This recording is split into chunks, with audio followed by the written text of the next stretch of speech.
Halo Ngominers, apa kabar? Kembali kita berjumpa di Ngomin dan seperti sesuai janji akan ada giveaway besar-besaran itu. Tapi karena jumlahnya lumayan banyak, aku nggak akan bawa ini hadiahnya ini. Pokoknya siapa yang menang aku akan kirimi. Kalian hanya bisa pasrah. Tinggal kasih ukuran, tinggal kasih alamat, nanti tunggu. Jadi ini giveaway-nya dari Ngomin dan termasuk disponsori juga oleh Kakak Reza Asmi. Aduh. Alright, tapi sebelum itu ini dulu. Cepat sebentar aja, ini paket yang aku tunggu-tunggu udah datang. Kita lihat, guys. Alright. Semoga bagus ini. Mana itu? Bukanya dari sini. Oke.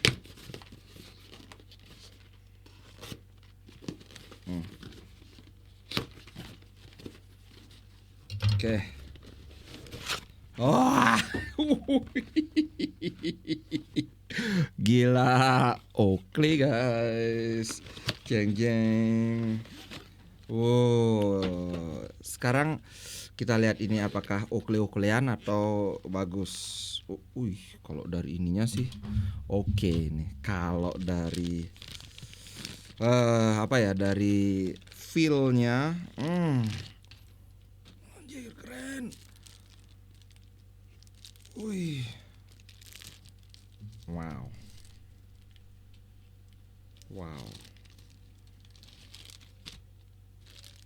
Gila guys, ini keren banget guys. Oh my god.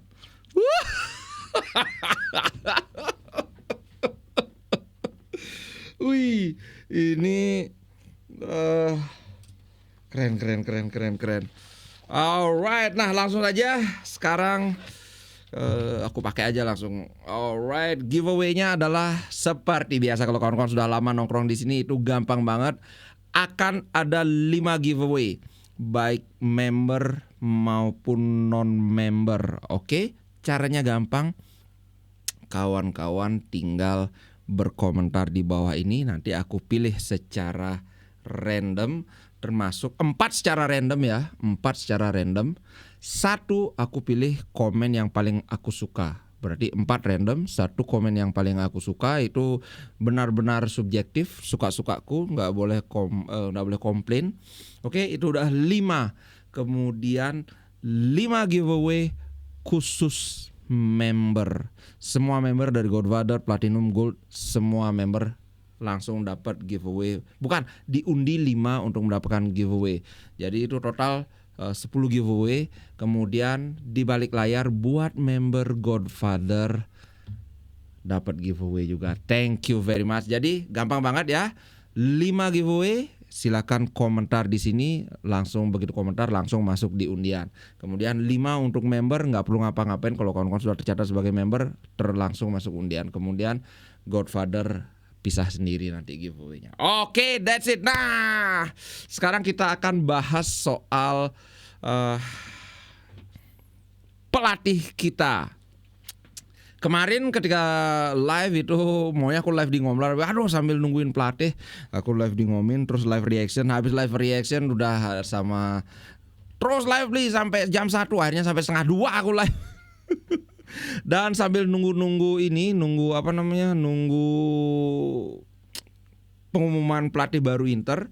Walaupun kemarin itu belum resmi, tapi itu sudah hampir 99% bahwa Chivu dan tadi aku lihat di berita juga sudah Chivu sebagai pelatih resmi Inter Milan. Nah, ini kemarin aku baru aware bahwa katanya banyak yang komplain fans Inter itu kenapa Chivu.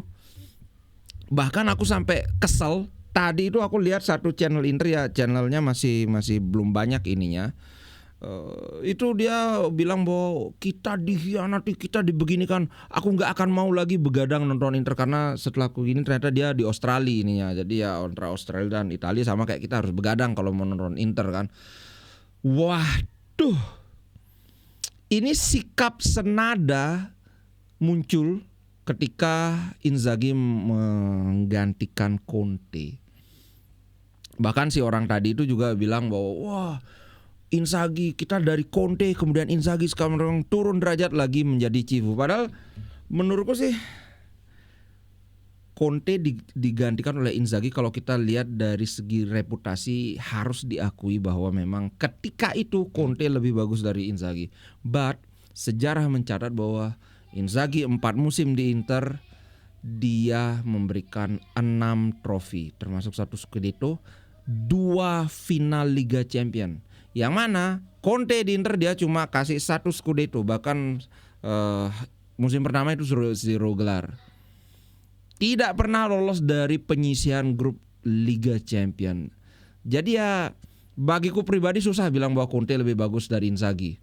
Kalau kawan-kawan menganggap Conte lebih bagus silahkan. Tapi apakah itu downgrade dari Conte ke Inzaghi? Nah sekarang Civu tuh belum mulai kerja Pak. Yang jelas Civu dia kalau nggak salah 3 musim menangani Inter Primavera. Aku sempat lihat extended highlightnya permainan Inter Primavera ketika juara, kemudian ketika itu masih ada Cesar Casadei. Aku suka permainan yang fluid, kemudian tacticality-nya itu dapet, secara fisik juga oke. Aku suka. Nah, kemudian kalau nggak salah dia 18 Februari apa 17 Februari dia ditunjuk sebagai pelatih Parma. Itu adalah debutnya di Serie A. Bagaimana?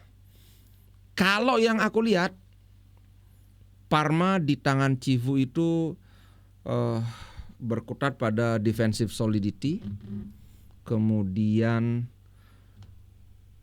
berusaha merebut bola secepat mungkin. Jadi bukan bertahan secara pasif, kemudian menyerang juga serangan cepat ala Mourinho. Ya Civu ini kan salah satu anak didiknya Mourinho juga.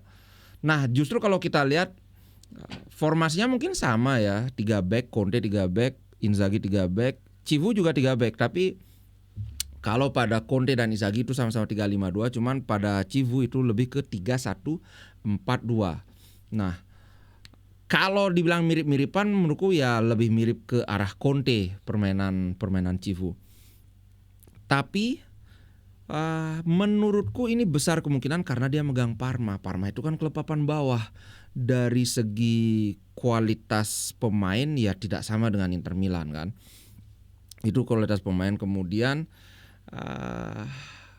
karakter pemain-pemain yang dimiliki dia juga adalah banyak yang punya speed. Sehingga kalau punya speed ya kalau nggak main kenceng ya buat apa kan gitu. Apakah dia nanti memegang Inter itu akan bermain sama seperti dia pegang Parma? Aku rasa itu akan ada beberapa penyesuaian karena karakter pemain-pemain Inter itu jelas sangat berbeda dengan Parma ya. Selain berbeda dengan Parma, secara teknis pemain-pemain Inter itu jelas di atas Parma. Ngomong-ngomong, sebelum kita lanjut aku mau bilang bahwa di tangan Civu, Parma memang biasa-biasa aja, barely survive dari degradasi ya. Tapi yang perlu kalian ingat adalah Civu ditunjuk jadi pelatih Parma itu saat Parma sedang hancur-hancurnya. Lagi hancur-hancurnya itu Parma. Dari Februari itu mungkin kalau nggak salah ingat dia menang 6 kali, 3 kali kalah, banyakan serinya. Tapi yang perlu kawan-kawan ingat, tim-tim yang dihajar oleh Parma itu lumayan. Bolonya kalah lawan Parma. Inter gagal mengalahkan Bolonya. Kemudian kalau ini kan dia kalah dari Roma ini tapi belum Civu yang pegang. Nah, cuman dia kalah lawan Udinese, justru lawan klub-klub yang agak anggaplah papan bawah dan papan tengah itu dia struggling. Lawan Monza seri padahal Monza juru kunci. Kemudian lawan Verona juga seri, tapi menariknya lawan Inter 2-2. Lawan Fiorentina juga sama. Lawan Juventus keok Juventus Pak. Keok Juventus. Kemudian lawan Lazio seri lagi. Lawan Como kalah. Nah inilah yang mengapa Fabregas lebih diutamakan sebelumnya. Tapi sekarang udah gak bisa ya udah. Lawan Empoli kalah dia. Lawan Napoli seri. Lawan Atalanta menang 3-2. Artinya apa? Ini giant killer. giant killer itu minimal kita bisa lihat bahwa dia punya mental bertanding yang oke. Bagiku adalah oke, betul. Chivu reputasinya masih belum bisa dibanggakan, belum pernah dapat trofi. Ya trofi dengan tim Primavera tentunya beda bobotnya dibandingkan trofi dengan klub yang di liga teratas ya. Tapi bagiku ya mungkin ini adalah tim pertama yang akan dia bawa untuk mendapatkan trofi. Aku sudah bilang bahwa Chivu sejak dia masih main di Roma, aku sudah mulai suka sama Chivu. Bagiku Chivu ini adalah tipe pemain yang smart. Artinya dia beda dengan katakanlah Buchanan, beda dengan katakanlah siapa ya? Smart ini dalam artian bukan maksudnya pinter. Kalau semua pemain itu pasti pinter, tapi football IQ dalam hal pemahaman taktik aku melihat Chivu ini bisa pinter membaca permainan, sehingga aku cukup optimis dia akan bersinar di Inter. Tapi walaupun aku bilang dia akan bersinar di Inter jangan berharap terlalu muluk-muluk.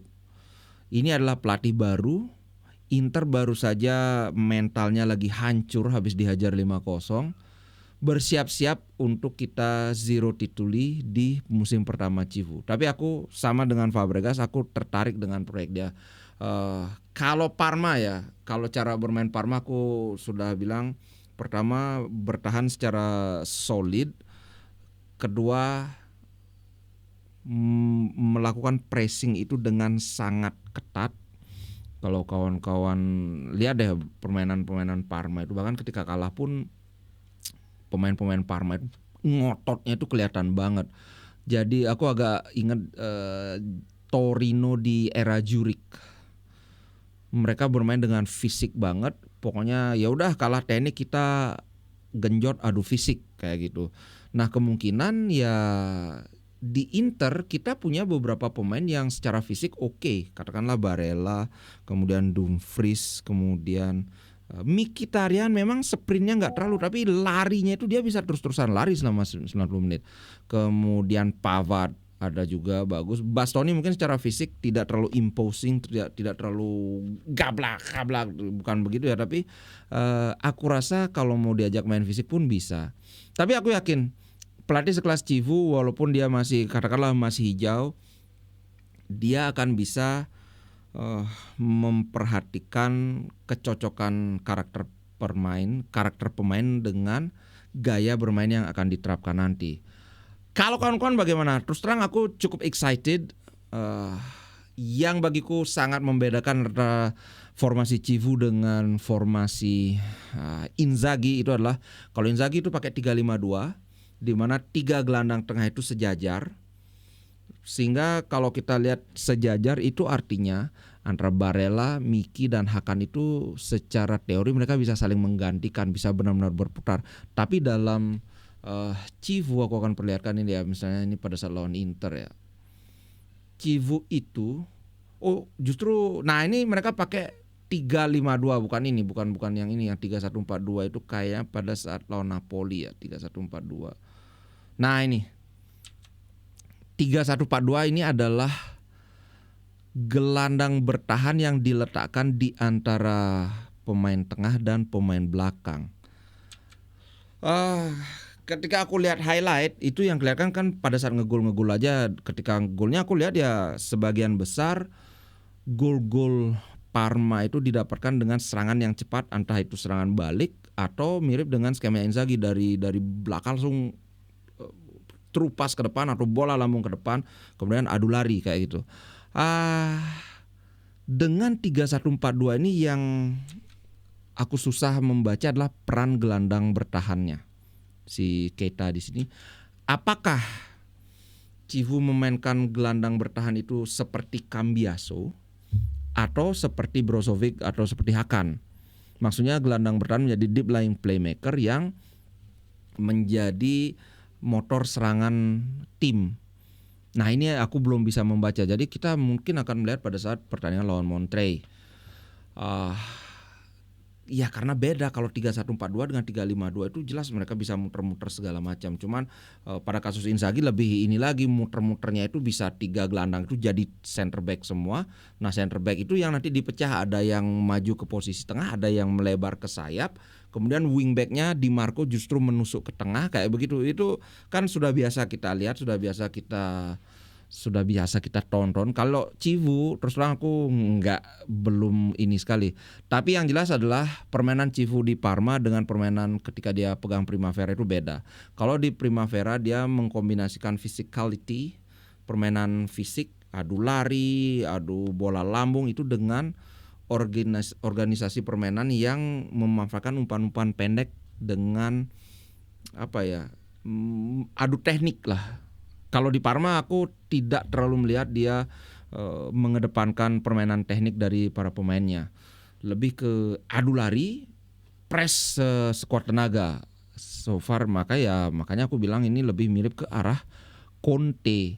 Gitu bro. Oke, habis ini mungkin akan ada berita-berita baru lagi. Kita lihat. Yang jelas kalau dari segi incaran pemain aku baca ternyata Nikopas, Inter belum menyerah untuk mendapatkan Nikopas. Dan yang aku baca adalah Civu juga menganggap Nikopas ini akan menjadi salah satu kunci di tim dia. Itu kemudian Nikopas. Kemudian Leoni juga muncul sebagai salah satu target Inter, apalagi sekarang Civu kan udah biasa. Makanya aku bilang kalau pelatih baru pindah dari sebuah tim itu biasanya dia ngajakin pemain favorit dia atau pemain kesayangan dia gitu loh. Leoni, kemudian tentu saja Yohan Boni. Saat ini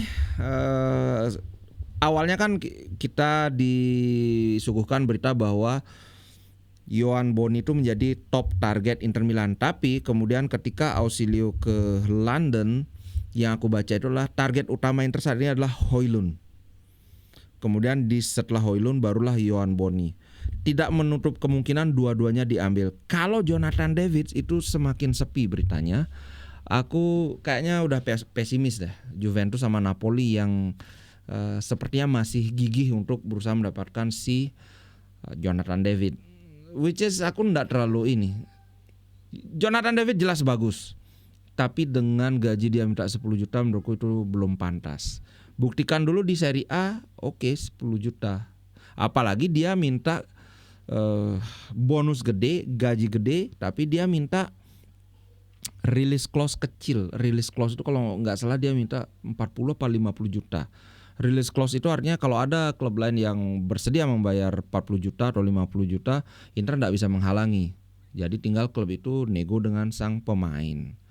Itu bro, sudahlah. Kayaknya Jonathan David udah nggak ke Inter dia.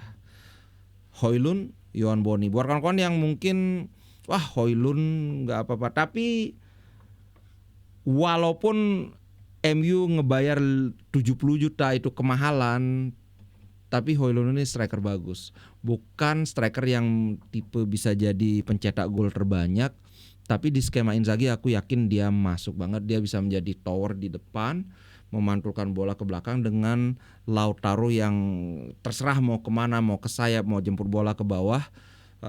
Bagiku partnership dia dengan Lautaro akan memberikan dimensi yang berbeda dibandingkan partnership Lautaro dengan Thuram. Kalau Thuram adu lari, dribble. Tapi kalau bola atas Thuram bukan kesaktian dia itu. Nah, kalau Højlund bola atas lebih bisa diandalkan. Oke guys, itu aja dulu konten kali ini. Jangan lupa untuk giveaway, komen di bawah satu akun, satu aja komennya ya. Jangan jangan nyepam, oke? Sampai jumpa di konten berikutnya. Ciao.